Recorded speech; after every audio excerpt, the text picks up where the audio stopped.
Brian Bowersock, the Automan here. Today we're talking about radiator replacement and radiator failures and how you can help prevent this. Today's radiators are nothing like the old days. We used to have brass radiators and you'd take them out, disassemble them, rot them out is what we used to call it. And then after doing so, you'd reassemble them, solder them back together.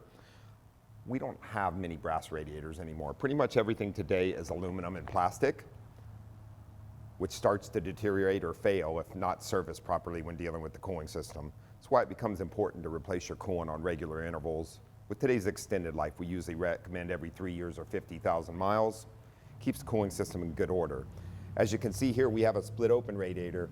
You see the sediment inside of it if you don't replace the coolant. In doing so, when the radiator gets plugged like this, causes the vehicle to start to overheat and can cause excessive damage to head gaskets and other components such as hoses. It's always a good idea to replace the thermostat when doing a cooling system flush and keeping the radiator in good working order, which will keep your vehicle in good working order and prevent failures from overheating. I'm Brian Bowersock, the Automan.